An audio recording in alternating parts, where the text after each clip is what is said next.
Chapter 11 Darkest Night. The tunnels were as tight and oppressive as the shackles around her friend's hands and, by extension, her heart. The two larger members of Camille's gang had to stay behind.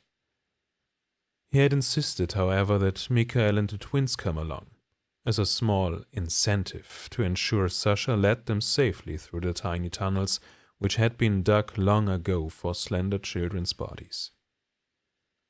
Sasha crawled forward, meter by meter, supporting herself with one hand while feeling the walls with the other. She had always explored these tunnels alone or used them as escape routes. Now she was dragging a train of 9 souls through the darkness behind her. The rope connecting them chafed at her ankle, but it was necessary to prevent losing the others in this pitch-black labyrinth. A faint light shimmered from a side passage.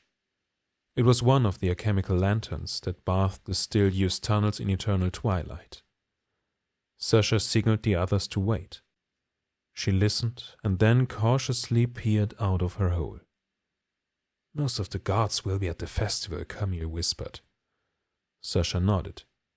"But the entrance is locked and heavily guarded." "What are you implying?" Camille hissed, sensing betrayal. "That we need to crawl a bit more," Sasha replied coolly and moved to a destroyed cart. Behind it began another hidden children's tunnel, an inconspicuous hole in the rock. Camille spoke quietly with his boys.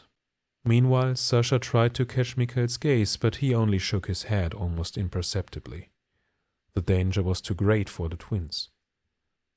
Oleg tried to look brave through his swollen eyes, while Olga seemed entirely withdrawn. So they crawled on, deeper and deeper into the lightless abyss, accompanied by the fear of being swallowed and digested by it at any moment.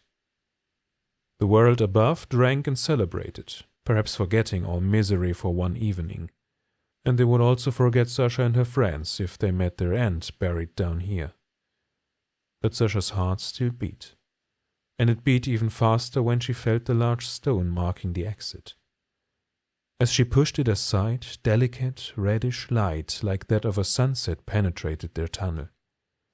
In front of them stretched a colonnade, forming a perfect circle around the center, interrupted at one point by a gigantic, richly decorated door.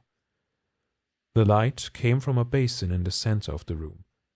It was filled to the brim with scarlet liquid.